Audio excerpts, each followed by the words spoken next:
The victim killed in yesterday's savage CBD knife rampage has been identified as a former Catholic schoolgirl from Sydney's inner west.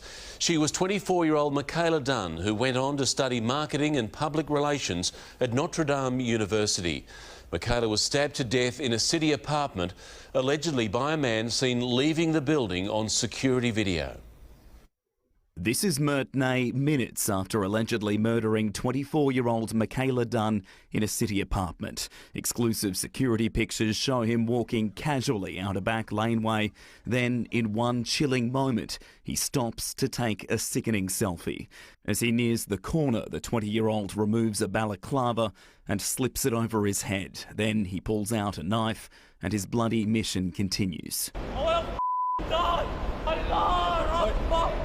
On the fourth floor of the building he just left, he's suspected of slitting Ms Dunn's throat. He'd arranged to meet her there at 1:40 p.m. She was young, beautiful and happy, but minutes later she was dead. At 2 p.m, Ney ran onto the street where he stabbed another woman from behind, 41-year-old Linda Bow.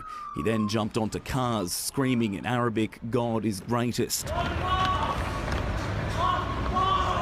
Strangers banded together to distract him and warn others that he was coming. They heard the screams and ran with seconds to spare. He made it to Wynyard Park before being knocked over, pinned down by chairs, a milk crate and sheer bravery. Stop! Wait for the cops. At his home in Sydney's west, officers seized documents and computers. There are so many questions about why he did this.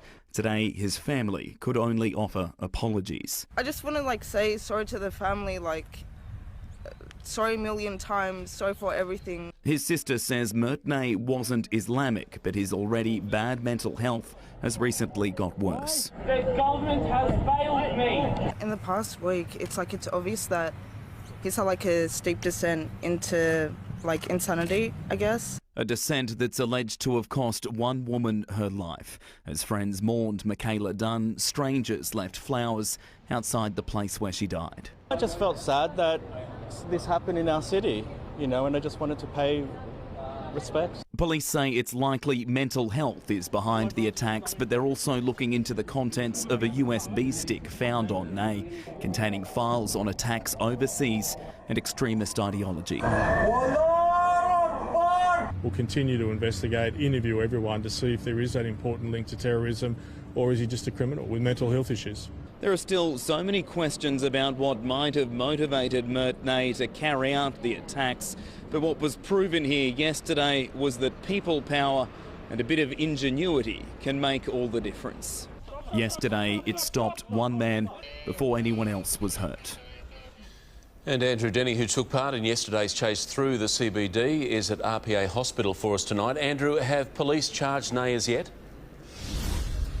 Well, Mark, no, they haven't. They've only been able to speak with him briefly since he came here yesterday. He was injured during the process of that dramatic and brave public arrest, but he also needs to complete and finish that mental health assessment.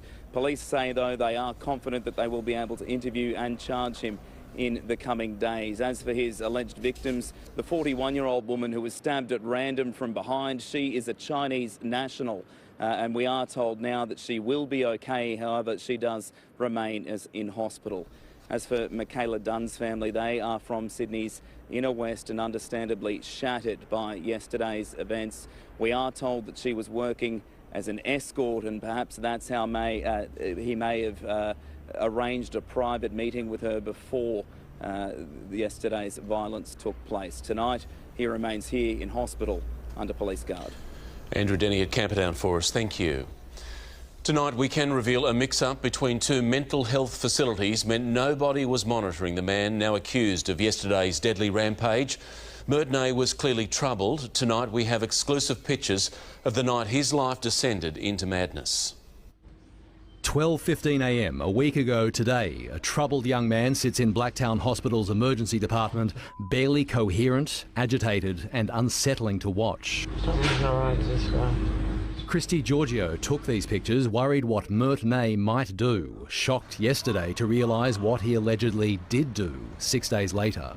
started yelling out, I don't want to get locked up, I don't want to get locked up, I don't want to go to the loony bin. He was loud, boisterous, being rude to the nurses and doctors there trying to help him. Mert Ney was suicidal. A doctor had referred him urgently to a mental health facility. You're going to get locked up or killed very soon, warned a friend. Yeah, I want to die. Tried to kill myself twice in 2 days. Didn't work. Ney escaped mental health carers last week. There was confusion between Blacktown's Bungarraby House and Cumberland Hospital over who was caring for him. In reality, nobody was. The 20-year-old was arrested clutching the anti-anxiety medication Antonex. We need to balance the importance of keeping someone secure when they're unwell with giving opportunities for them to transition back to the community as early as possible. Ney was also arrested with vision of massacres in Christchurch and North America. Footage saved on a USB drive is not a leap far enough for me to say this is a terrorist incident. It's clear that he's mentally ill, but even I'm not too knowledgeable because, as I was saying, we've had a estranged relationship. The number of mentally ill who kill or are killed is alarming. Brian Lee stabbed a postal worker in Hurstville. A police officer stabbed at Central Station in April. Brian Liston, a school teacher, stabbed to death at a Camperdown bus stop. Jessica Camilleri accused of dismembering her own mother at St Clair. A Carlingford father found not guilty through mental illness of stabbing his own son to death. Todd McKenzie, schizophrenic, shot dead by police at Taree. Ian Fackender, schizophrenic, shot dead. Stephen Hodge, shot dead at Warners Bay. Courtney Topic, killed at Hoxton Park during a psychotic episode. Dan Mockmun, described as kind and gentle by the coroner, yet also killed during a psychotic episode. I think we're seeing far too many incidents that show that there is a significant weakness within the mental health system. Mental Health Minister Bronwyn Taylor turned down a chance for an interview today about a man even a hospital inpatient could sense was dangerous. Set off alarms in my head and I just went, yeah, something's not okay. He definitely needed help. Robert Ovadia, 7 News.